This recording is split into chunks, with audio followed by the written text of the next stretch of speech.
I'm going to take the liberty, Sadhguru, to do what I normally do on my television show, which is a rapid fire round.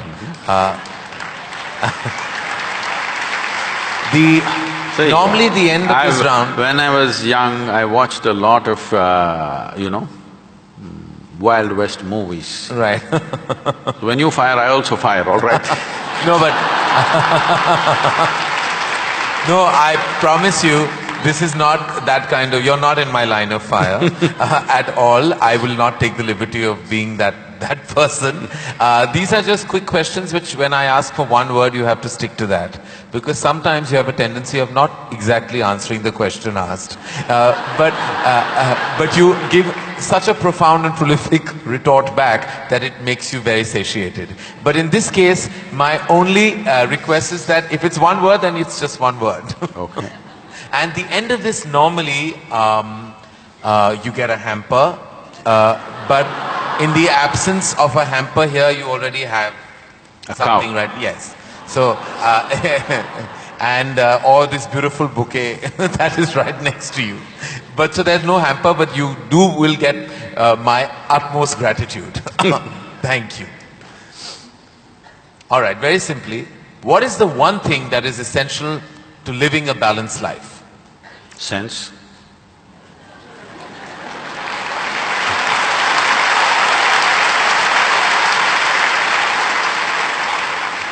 What is the one thing we must absolutely do away with in order to lead a balanced life? Senselessness. Yes. All right.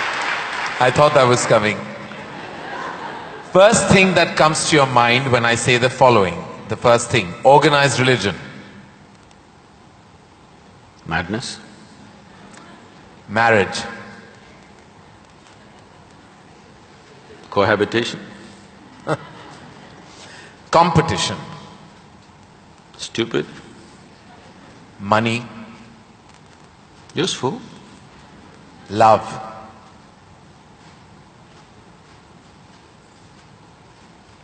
Can I say a sentence? Yes. I will allow that. Most beautiful, but unfortunately crippling for most people. If I can little elaborate that, see, if something unpleasant cripples you, something nasty cripples you, it's acceptable. When something beautiful cripples you, it's a true disaster.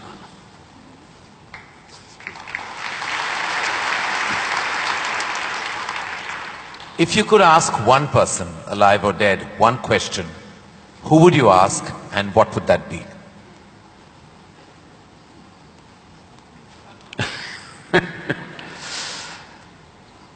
I really sorted out all my questions because I did not spend time educating myself or doing anything. I spent my entire life sorting out every damn question I had. I've kind of run out of questions. And you certainly have not run out of any answers and you never will. Best advice you have ever received? Nothing. Never? No. I never sought, nor did I receive. I made myself in such a way I'm incapable either of seeking advice or giving advice.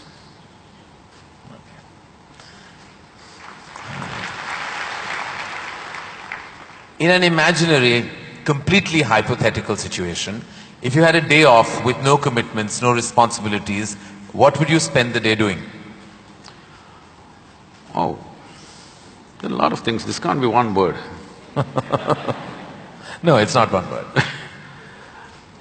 See, I have an indiscriminate sense of passion towards everything.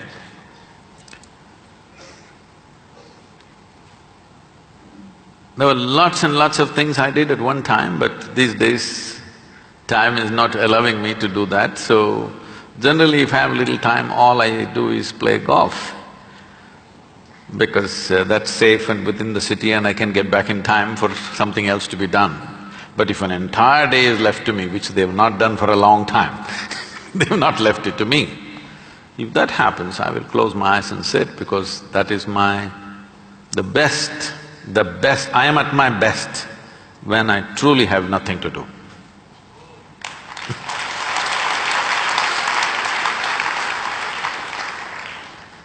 What is one thing you'd like people to remember about you at the end of your life? They must live so wonderfully that they don't even remember me.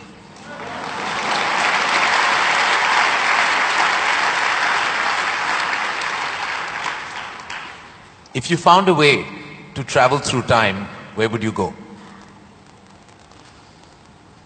I'm kind of done with all those things. Your universe visited already, you have visas for every part of this ecosystem. If we can do some slow fire, Yeah. because that's a question with many ramifications. This, for example, traveling in the world, we jetted around and now we want to travel to the Mars, we want to travel to another place. And now that's not enough, we want to travel into the past and future. All this longing is again exploratory in nature. Whether you go on vacation to Maldives or you want to go to Mars, it is fundamentally exploratory. Maybe you're also thinking of relaxation and pleasure and whatever, but essentially it's exploratory, otherwise why can't you do it here? It's something that you want to do, you want to touch another place. This longing is there in the human being only as long as the life that you are remains in a seed form. That is, it did not sprout and blossom. This happened when Adiyogi was expounding the science of yoga and talking about the nature of the cosmos, how it's related to your individual self and what you can do with it. Then the seven sages who were with him, they asked, what is the nature of this cosmos? How big is it? Where does it begin? Where does it end? So he laughed and said, your entire cosmos, I can pack it into a mustard seed. Because your ideas of time and space are essentially because you're living within the framework of your intellect. If you cross that dimension, then there is no such thing as time and space. Everything is here and now. So, traveling through time, space, no, it means nothing to me, because it's difficult to express, difficult to articulate. If I sound little… I have a reputation of being very logical, but if I sound illogical or silly to you, you can blame it on my jet lag. I just come from United States after 6 weeks, so you can say, maybe he was jet lagged, that's why Sadguru is saying something silly. But I'm fine. I'm saying this because you can't fit the universe into your silly little logic. Today's human being is too overly enamored with their own logic that they're missing the entire life. The gamut of phenomena that's happening in the existence is missed because the only way you can accept anything is it has to fit in to the square hole of your logic. Anything that doesn't fit into your logic, you will reject. In this, you rejected the entire cosmos. In this, you have rejected the magic of life. You have become a slave of logic and completely missing the magic of life. So, this time, space, all this stuff is because intellectually you're trying to dissect the universe and try to understand this. Tell me, if you sit here, suppose you're very joyful, do you see, you will not know how the day passed off. And if you're depressed, do you see the day won't pass? So time is a consequence of the miserable nature of human existence. If you are truly blissed out and ecstatic, you wouldn't know what is a day, what is a year, what is a lifetime, you wouldn't know. There have been times I sat down, I didn't realize, I thought it's 5 minutes, but people gathered around and started molesting my feet. No, because in their understanding, I sat there for many days or whatever. This idea of time and space is a very convoluted idea simply because people are stuck in the framework of their logic. My work, my fundamental work is to take people beyond the framework of logic into the true magic of existence, our own existence. But it takes a lot of time. Still, my reputation is of being very logically correct because I'm still trying to woo them, still wooing them, you know. For the real thing to happen, they will take a long time, unfortunately, because they have become such slaves of their logic. What is the first thing you notice when you meet a person? Just everything. Everything. Everything. Past, present and future.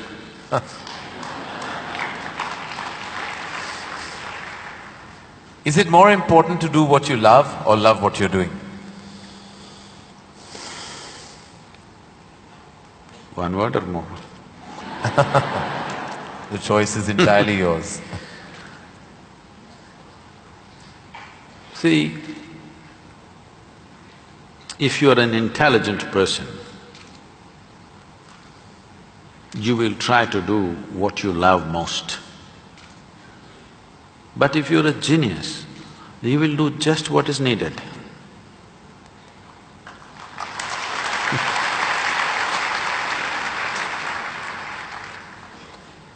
If you could be invisible for a day, what would you do?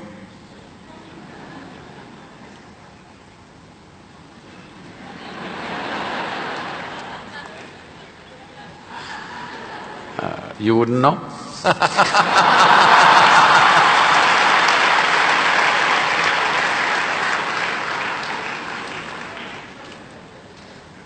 With due respect, what is your biggest weakness? Biggest? What is your biggest weakness? See, what normally people treat as weakness in their lives. Okay, let me give a normal answer. Why? Why am I going into all this? Already you said I'm what? What is the word? Sashayed.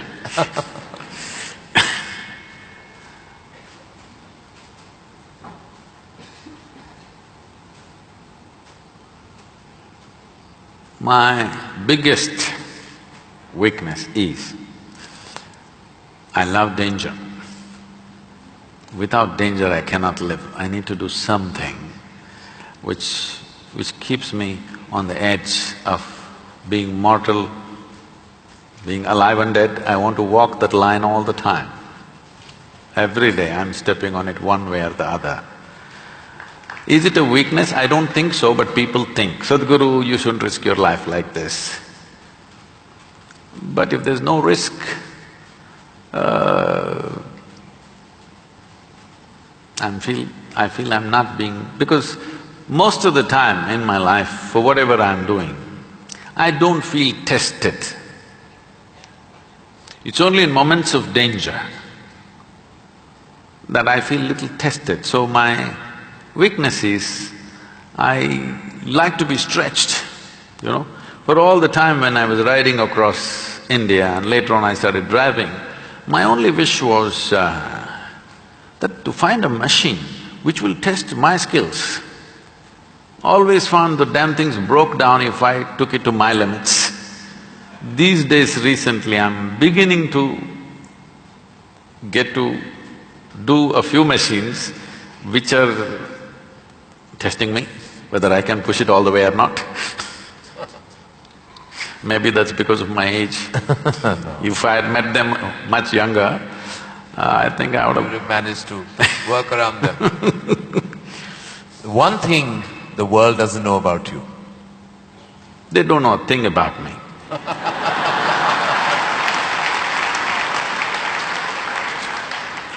That's a fact. And the one thing you wish you could change about yourself? Oh, I never looked at that. I could speak Hindi. No, I'm sorry, Marathi.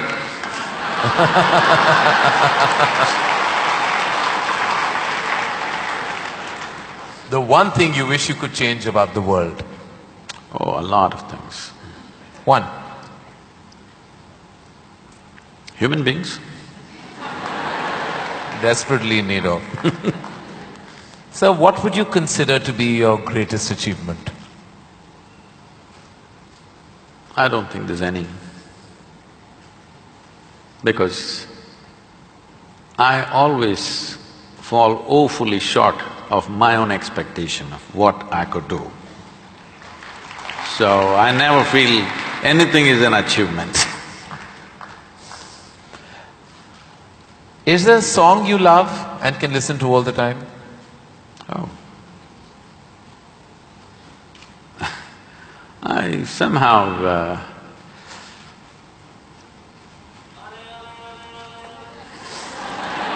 nah. Probably because this came to me at a certain time when I was in my early teens maybe. So this one song kind of comes back to me more often than anything else. It's not that I even seek it, but somehow one way or the other this song keeps coming back to me. Is how many times Okay. I know you haven't seen any of my films, but do you have a favorite film? Oh, I've seen many good movies. At one time I saw a lot of them. I've not seen much of Indian cinema, but I saw a lot of, English cinema.